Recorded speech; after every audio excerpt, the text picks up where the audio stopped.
Alright, hey guys, and welcome back for another MOTU Origins review, as this week I'm taking a look at another figure from the Wave 1 line, and that is Teela. So right off the bat, if you don't know, let's take a look at the awesome artwork on the packaging. Just like all of the others, it has the New for 20 logo up in the corner. It has the blue sky background with the Masters of the Universe logo up on top over the bursting red rocks. We have the character name here, Teela, heroic warrior goddess, of course. We have the yellow starburst over in the corner that says modern posing, retro play, which that would have normally have called out an action feature of the character, but since most of these do not have them, that's why you see that in these newer figures. And you have the Mattel logo in the background and the more red of the bursting rocks lower, as well as on the rest of the card. And then, of course, we have Teela in the blister with the Beast Barrage comic that comes with it and all of her accessories on the front of the card. Now, like I said before, and I will definitely say again, I think that the artwork on these cards looks fantastic. They're great for if you don't want to spend the money to collect vintage card figures. They look so similar. You can just hang these up, and they're really a great placeholder, and they look fantastic. I absolutely love them. For that, so I usually try to pick up two, one that I can open up and one that I can keep on the card. So now let's turn this around and we'll take a look at the back side of the card here, which looks equally fantastic.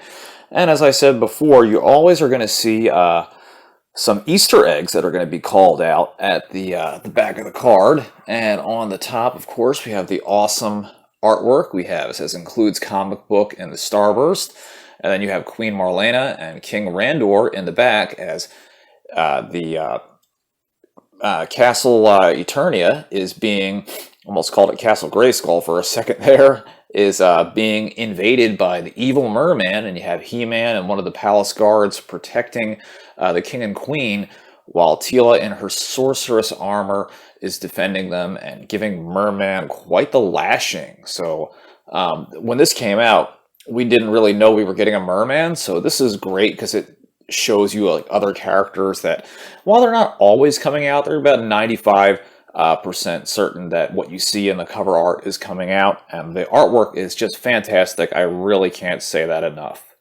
Little caption down here says, as captain of the Royal Guard, Teela fiercely fights to protect Eternia alongside He-Man. And of course on the back here, we have the two callouts where this would have shown the action feature, where it says fit magical staff into hand and then twist into powerful battle positions, because as you know, she does not have any type of action feature, just like most of the rest of these figures. And of course, on the rest of the card here, this would be what is known as a six-back card. You have the He-Man and Skeletor, which I'm sure everybody's tired of seeing in your local Walmart and Target by now. Teela, Man-at-Arms, and Evil Lyn and Beastman calling out the first wave of 6 characters, which is why when you see these cards, that's why it's called a six-back, because that's the original 6 line, and in some cases, like with vintage ones, you would see 6 or 8 backs, or in some cases even 12 backs on vehicles and playsets. Alright, so that's gonna do it for the card. Now let's get this thing opened up, and we'll check out everything that you get inside of the card and with the figure. Alright, so now that we've got Teela off of the blister card, let's check out everything that she comes with. Now, like all of the figures in the Wave 1 series, you get the Beast Barrage comic. We have the action figure itself, of course, Teela. And she comes with a few accessories, of course, with her sorceress armor, or sorry, goddess armor. I always get that confused. Where she has the main upper chest piece. She has her shield. And then she has her staff. Now, I know this confuses a lot of people, especially if you don't know the comics, because when you watch the cartoon, I don't believe she ever has on the sorceress, the goddess armor, just because the comic continuity in DC is very different from what you would see at the Filmation cartoon. So I always thought that it was kind of odd. But you have to remember, He-Man is originally just a barbarian, and then he was kind of evolved into what he became as the protector of Eternia, and as that whole universe evolved.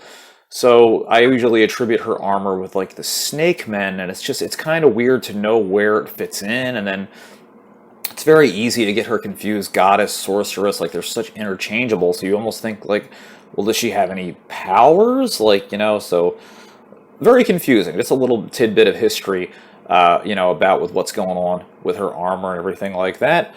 But anyway, with that out of the way, let's take a close look up at the figure here.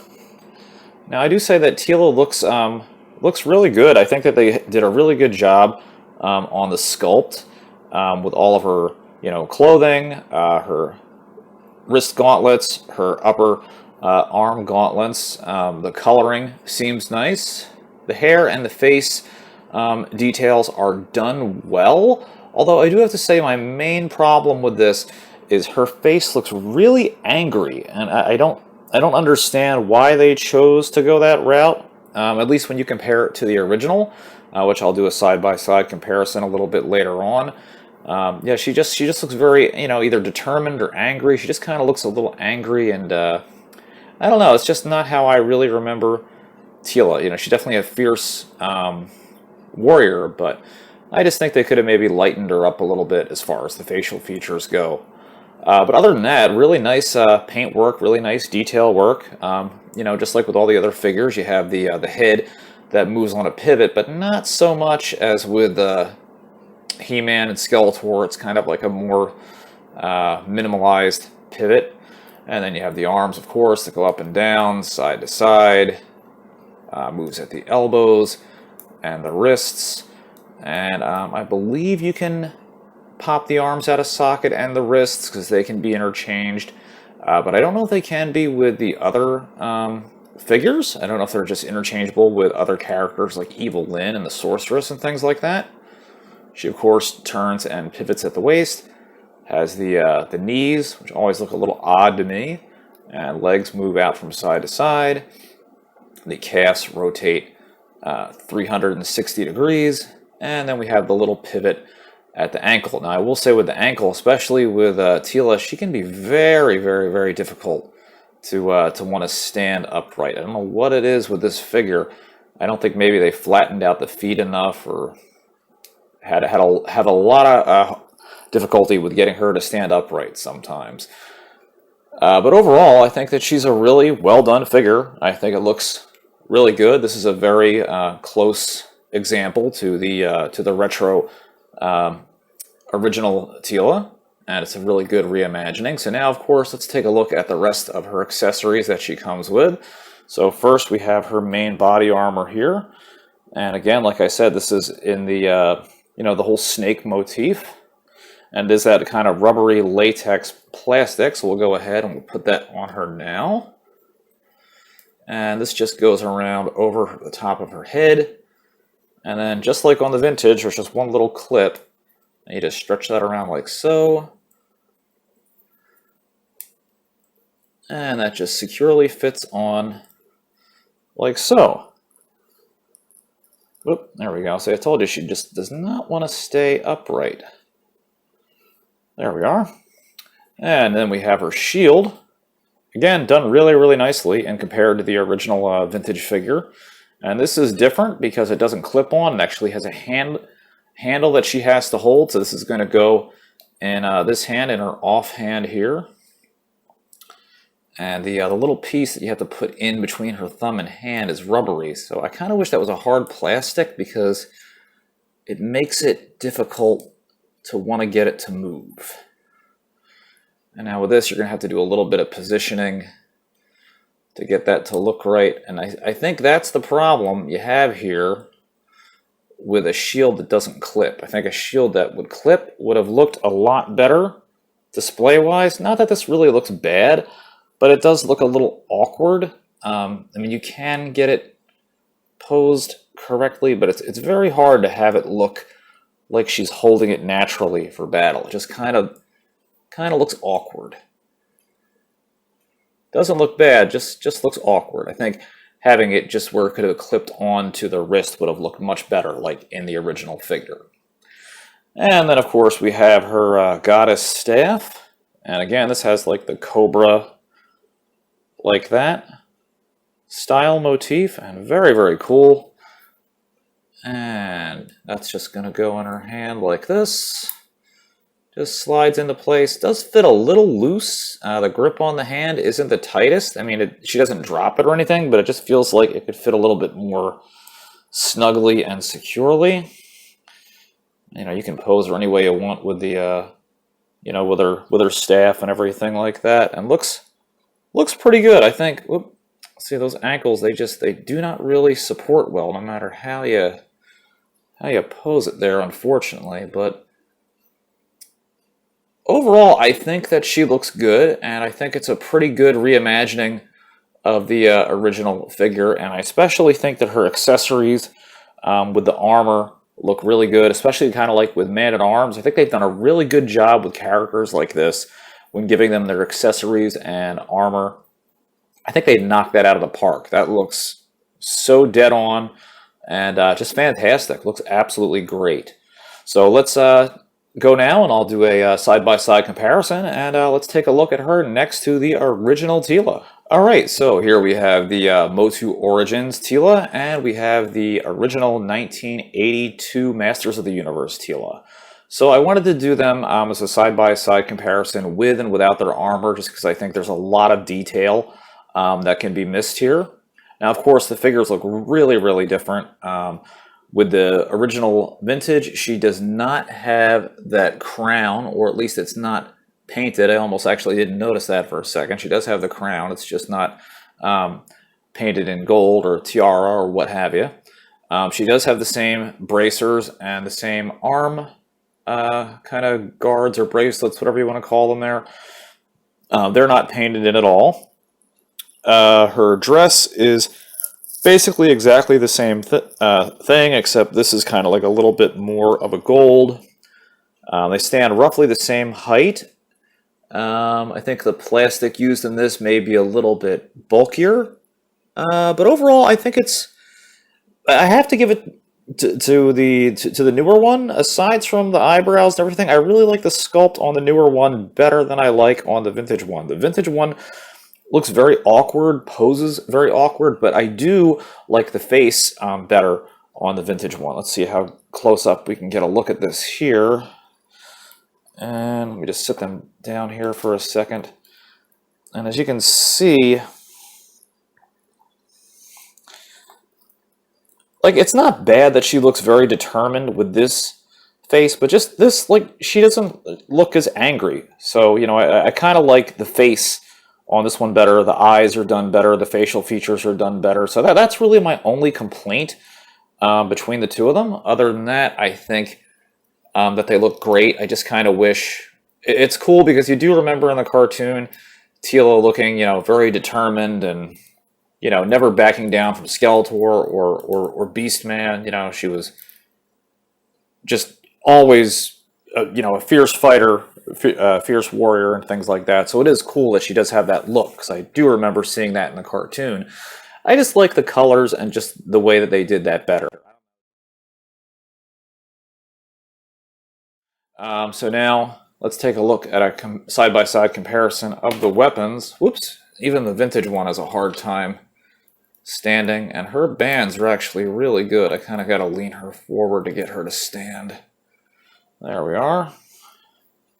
So we have the vintage here and the newer Origins staff here, and lengthwise it is much longer than the original. The plastic on the original is a little bit of a darker brown, but barely noticeable.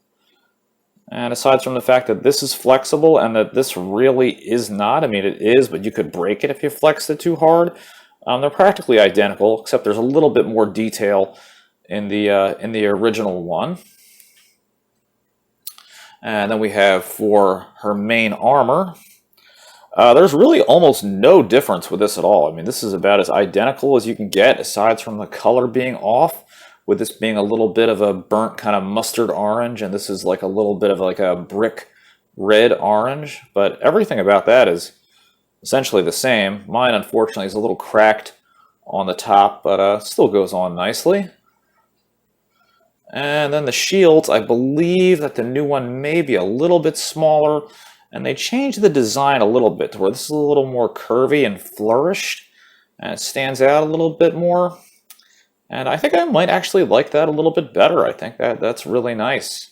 But this is the one thing I wish they would have kept, because that clip, like I'll show you if I can just clip that onto the new MOTU Origins, just how much better, you know, like instantly. It displays her shield so much better instead of that awkward position where she's holding it out in front of her.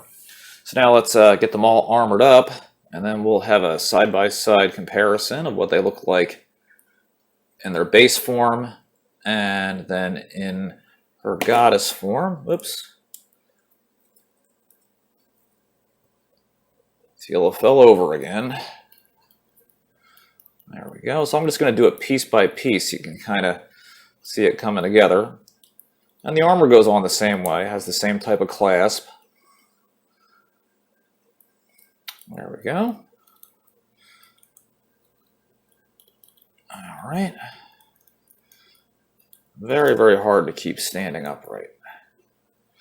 Okay, and now let's give them the shields first.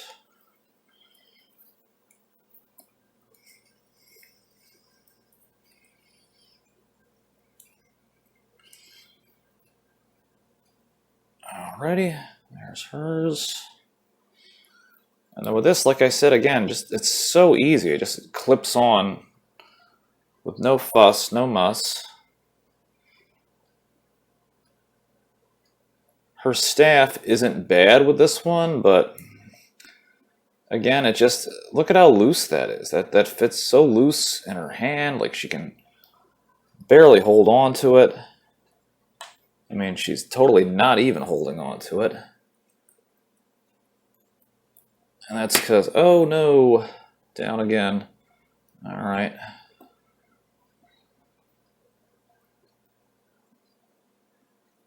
There we are. And then we'll give her her staff, and hopefully that'll lend some stability to her. Oops, wait a minute, I think I got the staffs mixed up. Okay, that would be why. This was so flexible, I thought that was the new Origins one. I was so confused. I was like, what happened? I was like, that was fitting so well just a minute ago. And then it has that little tiny ball on the bottom, and I'm like, wait, this isn't going through, so... That shows you right there how good of a job they're doing with these accessories and weapons that you can almost get them mixed up. I mean, aside from the height difference, I really could not tell the difference there at all. Alright, there we go. I think we finally got both of them standing upright. Let's get them centered here. Alrighty.